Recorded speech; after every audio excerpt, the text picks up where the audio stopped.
So I'm sure I'm not the only one trying to make myself useful during this entire crisis and not just sitting on my ass playing some computer games. So I decided to finish a project that has been a long time coming. So about a year ago, I started making a smart mirror. I abandoned. There was so much wrong with that project. First of all, I put foil on glass and the bubbles were just everywhere and you just couldn't get it right. So now that I have so much time, I decided to take a proper go at this project, and the effects are here. Cue the montage.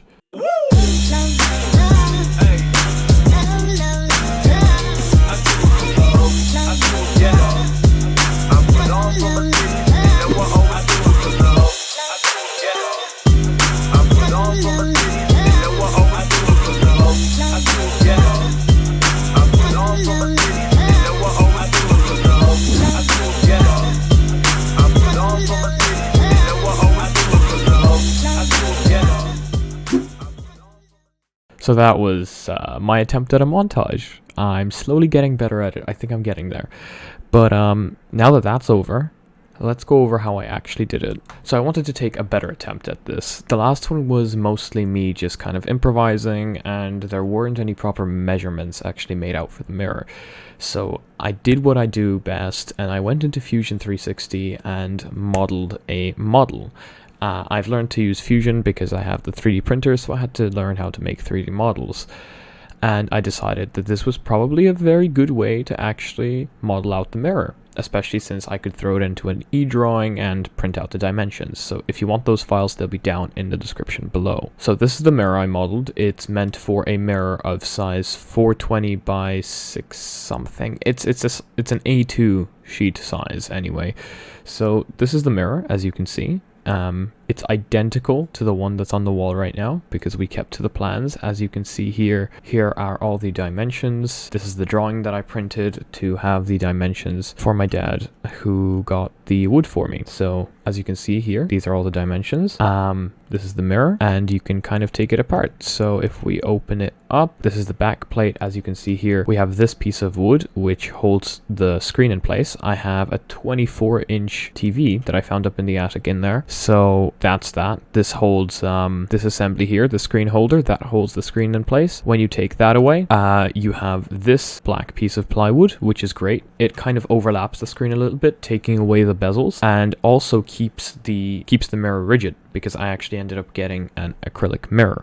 Even though a lot of people were saying, oh, it's distortion and stuff like that, I actually ended up going for it, thought I'd make it more rigid. Also, at this size, it's not really a problem. And as you can see, it turned out amazing. So I painted this black, and you will see that all in the making of it. So that's black, that reflects the rest, and then it overlaps the screen by 1 centimeter, I believe. That goes on top of the mirror. So when you take that away, this itself, this gray part here, that's the mirror, and then you have the frame. That's it. It's not really that hard. It's a pretty simple build, and with that, let's move on to the actual footage. It's mirror time.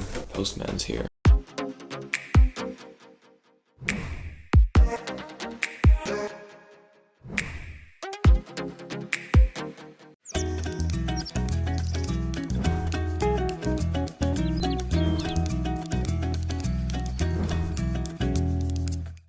So the first thing I actually did was I painted that back plate, the one that overlaps the display a little bit. So that was the first thing I did. It's because it's the first thing that I could actually do without using any saws or anything.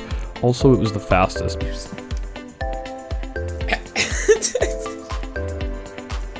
The next part was the outer frame of the mirror, so this had to be cut at 45-degree angles in order to stick together and look nice. So that's the thing we did next.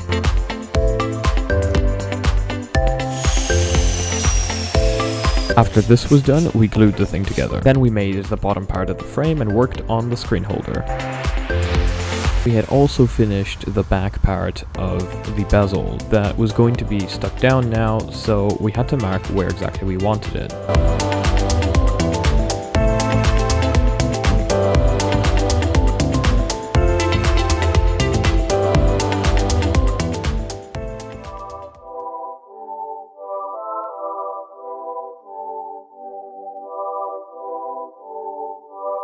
We then put filler over the nails. We did this so that we can later sand them down and they wouldn't be seen once we paint the mirror.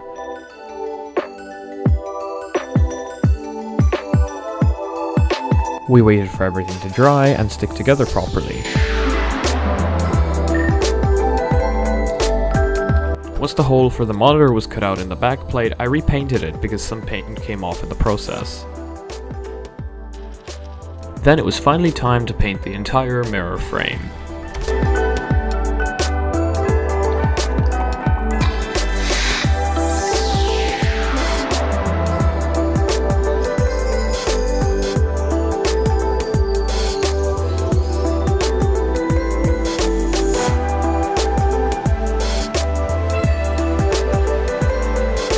Then it was time for the most important part of all of this, the test fit. I had to make sure that everything still fits after gluing it together.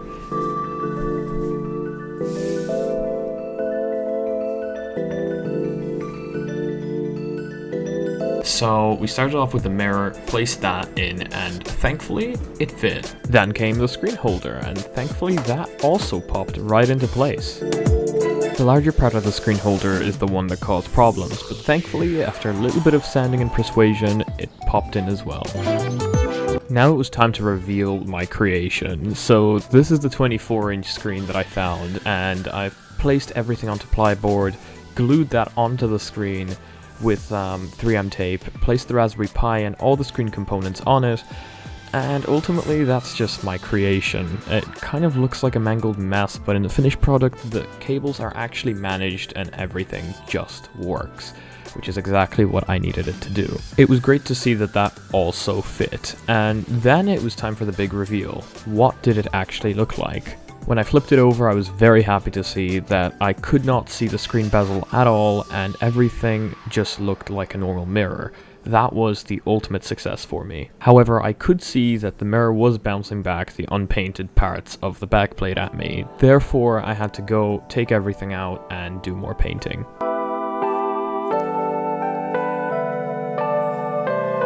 Once everything was painted, we installed the angle brackets that would hold the screen holder in place so that it didn't move up and down. I also 3D printed smaller angle brackets that would hold the screen in place inside the screen holder so that it wouldn't move outside of the screen holder and fall out. And it was the moment we were all waiting for, the final peel. Once this film was off, there was no going back.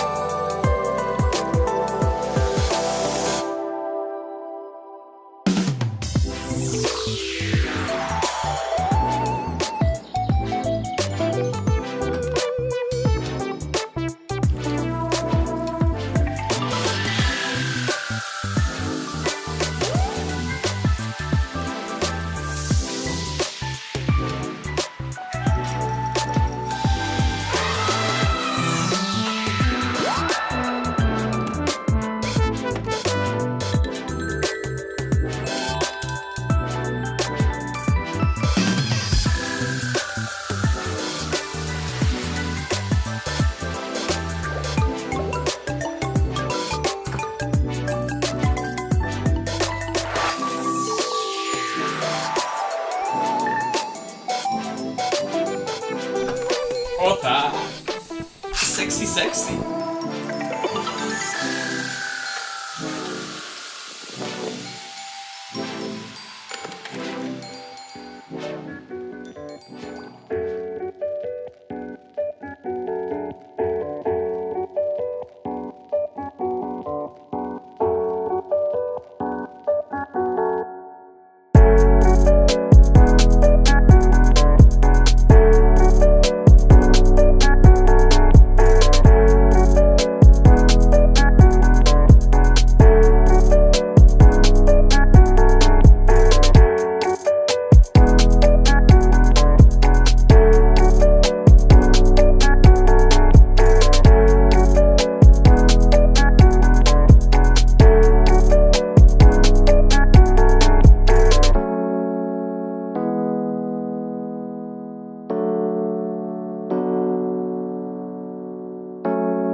Okay, so I don't know how audio is going to sound here, but we're gonna try it. So as you can see, this is the final product. I think it turned out really, really well. The cables do need some cable management for now, but the one thing I didn't show in the video is through this hole down here, there's also a tiny little microphone right there on a USB extension.